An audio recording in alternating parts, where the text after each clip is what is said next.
Bonjour les éco-créateurs, c'est Flore, on se retrouve aujourd'hui après une longue absence. Je m'en excuse, mais vous pourrez bien comprendre que dans la vie, parfois, on n'a pas le choix. Je refais l'intro de cette vidéo qui a été déjà tournée parce qu'elle me convenait plus, elle était plus d'actualité. Vous allez voir, on va retourner un petit peu en arrière, désolée, ça va vous perturber peut-être. Restez jusqu'au bout parce qu'il y aura un concours.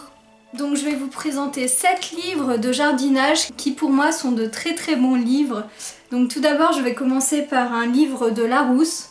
Donc ça c'est un livre, voilà je vous mets, hop. C'est un beau livre, c'est pas un livre qui va permettre de pouvoir bien jardiner ou quoi, mais il y a les bases pour tout le monde, où ça peut très bien donner envie à quelqu'un de jardiner. Ce que j'ai beaucoup apprécié, c'est que vraiment ils abordent un peu tous les sujets. Bon, c'est pas en profondeur, mais ce qui est excellent dans ce livre, je vais essayer de vous montrer ça bien. Hop, voilà. Donc là, vous voyez, il y a des petits carnets, il y a des petites choses comme ça, et c'est toutes les mises en page sont différentes avec des petites choses en plus, voilà, des petits pop-up. Vraiment, il est très sympa. Il aborde vraiment un peu tous les sujets qu'on pourrait aborder au jardin, dont jardin récup, donc voilà, il parle un petit peu de palettes, etc. Donc ce genre de choses, c'est vraiment bien. Autre livre, j'en avais déjà parlé dans un article qui se trouve en barre de description, mais c'est pas un livre, c'est un hors-série d'un magazine, Kaizen, donc c'est un de mes bouquin fétiche on va dire, c'est comment devenir autonome. Donc il parle beaucoup de jardin évidemment parce que l'autonomie ça passe beaucoup par l'alimentation évidemment, et donc voilà il parle exactement de tout ce qu'on a besoin. Voilà cette page par exemple elle est géniale. Ça parle de tout ce dont on a besoin pour avoir un jardin autonome. Donc c'est vraiment très intéressant, c'est très complet malgré le petit format. On dirait pas comme ça, mais ils abordent vraiment tous les sujets. Après voilà, c'est comme tout, si on veut vraiment quelque chose d'approfondi, il y a des livres qui permettent de le faire. Encore un hors-série, alors lui il parle moins de jardin écologique parce que évidemment sur comment devenir autonome de Kaizen, c'est surtout écologique, hein. Lui c'est un petit peu moins. Après voilà, on prend ce qu'on a envie, c'est comme tout, hein, on fait le tri. Mais c'est vraiment très intéressant parce que c'est le potager pas à pas. Donc ils disent vraiment de saison en saison qu'est-ce qu'il faut faire. Vraiment c'est très bien expliqué, il y a vraiment beaucoup de détails. Donc c'est des temps de jardin. Voilà. J'ai vraiment beaucoup aimé, puis pour le prix, comme c'est un hors-série de magazine, c'est même pas 5 €. Donc ça vaut vraiment le coup. Vraiment, il est excellent. Vous pouvez voir, il est tout abîmé, hein, je m'en sers souvent. Ensuite, pour pas avoir les mêmes soucis que j'ai eu ce printemps, donc c'est-à-dire les limaces qui me mangent tout, les chats qui creusent la terre, etc. Il y a ce livre, alors Stop aux ravageurs dans mon jardin, aux éditions Terre Vivante. Il est excellent parce que en fait ce que j'apprécie grandement dans ce livre, bon il y a vraiment, c'est assez complet, hein, vraiment il y a énormément de choses, mais vu que c'est écologique, Terre Vivante ils sont vraiment dans cette optique là. Eh bien il n'y a aucun pesticide mauvais pour l'environnement dedans, et il donne plusieurs astuces, donc des astuces de plantes naturelles ou d'autres animaux qui peuvent manger les nuisibles, donc les coccinelles pour les pucerons, etc. Enfin les choses basiques. Ou comment éloigner par exemple tout ce qui est limaces. Ils expliquent très bien qu'il faut pas laisser par exemple des endroits avec des pierres où elles pourraient se mettre dessous. Enfin voilà, c'est vraiment très complet. Donc je vous le recommande vraiment. Voilà la table des matières, enfin le sommaire un petit peu, comme ça vous pouvez voir ce qu'il y a. 4 saisons encore aux éditions Terre Vivante, évidemment je pense que c'est les meilleurs dans le jardinage écologique, hein, au niveau de la bibliothèque. Donc ça c'est comment débuter en permaculture, donc c'est très bien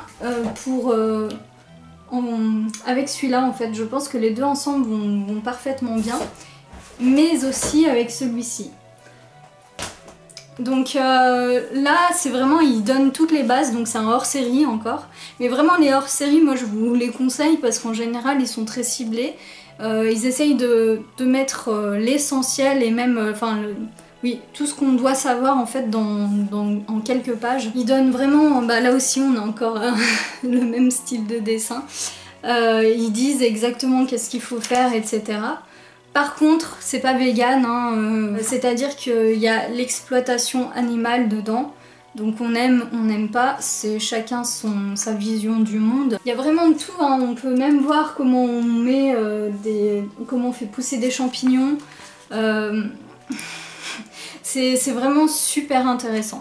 Je vous le conseille aussi. Pour les feignants, pour les personnes qui n'ont pas envie de planter chaque année leurs légumes au potager, il existe mon potager vivace, encore de terre vivante. Et je dois dire que c'est super intéressant parce qu'on apprend énormément de choses sur des plantes méconnues. En fait, de nos jours, on cultive surtout des plantes qui ne sont pas vivaces, donc on doit replanter chaque année. Mais dans la nature, il existe des plantes qui restent toutes les années et qui n'ont pas besoin d'être cultivées plus que ça. Et donc ça, c'est le livre pour les personnes qui sont un peu feignantes au jardin. Donc vous plantez une fois la plante, bon bien sûr, de temps en temps elle meurt, donc il faut en remettre, mais voilà, et elle reviendra chaque année, voilà, toute seule. Les asperges notamment, c'est des vivaces, je ne savais même pas. Voilà, donc il y a vraiment énormément de choses. Le cardon aussi, c'est très bon. À Lyon, on connaît bien ça, le cardon.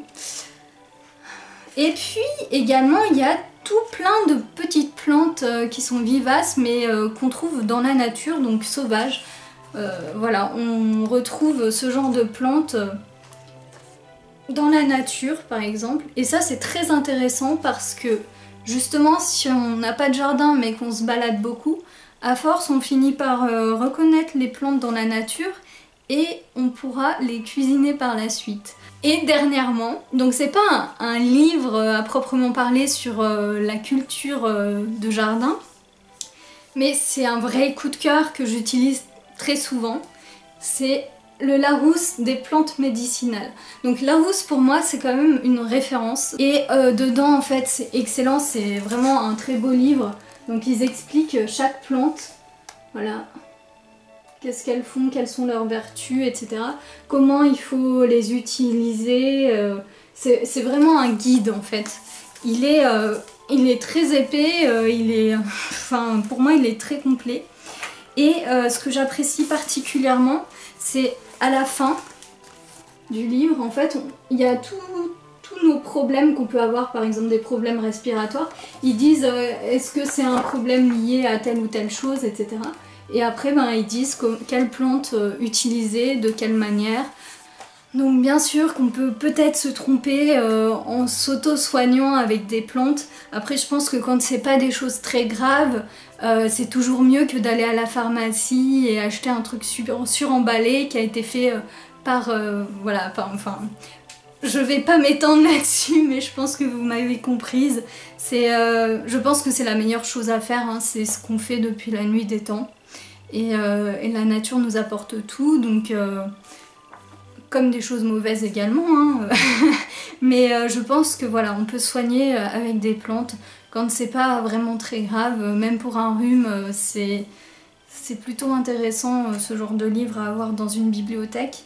Et ça permet de savoir qu'est-ce qu'on peut cultiver dans notre jardin aussi. C'est pour ça que je vous l'ai présenté maintenant. Et passons tout de suite au concours. Alors nous allons vous faire gagner ces 2 livres. Donc pour participer au concours, c'est très simple. Vous avez juste à aller en barre de description et je vous indique le lien où il faut aller. En fait, c'est sur le site d'Éco-Créateurs. Vous avez juste à faire un petit commentaire en dessous en indiquant pourquoi vous avez envie d'avoir ces livres et je choisirai donc les réponses les plus pertinentes. Voilà, j'espère que cette vidéo vous aura plu, ne vous en faites pas, je vais recommencer à faire des vidéos régulièrement, surtout sur de l'éco-création, donc ce sera surtout des tutos do it yourself.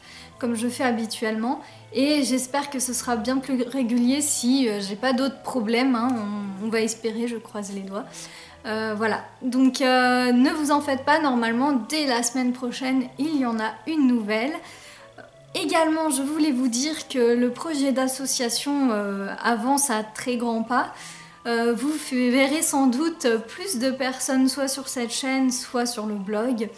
Vous allez voir, enfin il y a plein de choses qui se passent. Voilà, à très bientôt. Ciao!